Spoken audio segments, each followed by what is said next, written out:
ನೀರು ವ್ಯರ್ಥ ಮಾಡಿದವರಿಗೆ ದಂಡವನ್ನ ಹಾಕಲಾಗುತ್ತೆ. ಕುಡಿಯುವ ನೀರು ವ್ಯರ್ಥ ಮಾಡಿದವರಿಗೆ ಜಲಮಂಡಳಿ ದಂಡಾಸ್ತ್ರವನ್ನ ನೀಡುತ್ತೆ, ದಂಡಾಸ್ತ್ರ ಪ್ರಯೋಗ ಮಾಡುತ್ತೆ. BWSSB ಬೇಸಿಗೆಯಲ್ಲಿ ನೀರಿನ ವ್ಯರ್ಥ ತಡೆಯಲು ಕಟ್ಟುನಿಟ್ಟಿನ ಕ್ರಮವನ್ನ ವಹಿಸಿದೆ. ನೀರು ವ್ಯರ್ಥ ಮಾಡಿದ ಹಿನ್ನೆಲೆ ಒಟ್ಟು 112 ಪ್ರಕರಣಗಳು ದಾಖಲಾಗಿವೆ.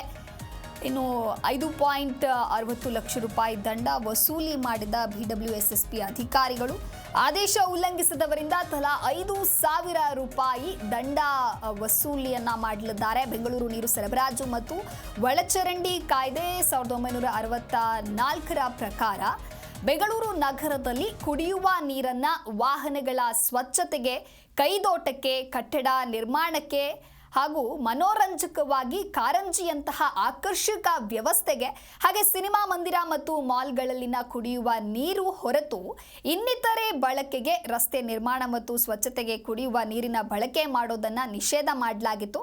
ಕಳೆದ 7 ದಿನಗಳಲ್ಲಿ ಜಲಮಂಡಳಿ ಸಿಬ್ಬಂದಿಗಳು ಕುಡಿಯುವ ನೀರನ್ನ ಪೋಲು ಮಾಡಿದವರ ವಿರುದ್ಧ ದೂರು ದಾಖಲಿಸಿ ದಂಡ ಪ್ರಯೋಗವನ್ನ ಮಾಡಿದ್ದಾರೆ.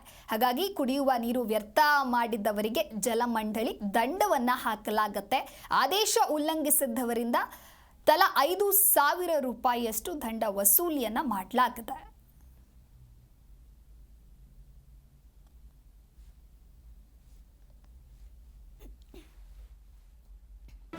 ಜಿ ಕನ್ನಡ ನ್ಯೂಸ್ ಈಗ ನಿಮ್ಮ ಮನೆಯಲ್ಲೇ ನೋಡಿ.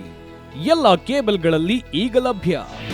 ನಿಮ್ಮ ನೆಚ್ಚಿನ ಜಿ ಕನ್ನಡ ನ್ಯೂಸ್ ಈಗ ಸನ್ ಡೈರೆಕ್ಟ್ ನಲ್ಲಿ number 292, Tata play number 1664, Jio TV number 1334, NXT digital number 30, in cable number 30, city networks 51, U digital number 162, GTPL number 17, Rockline telecommunications number 42, Shri Basaveshwara cable number 168, rural cable network 60, Vinayaka digital 57, Abhishek cable 821, city channel 53, Siddeshwara cable network 57, V4 digital Infotech 628, Surya digital networks 53, Gajanan digital number 836, Malnad Infotech private limited number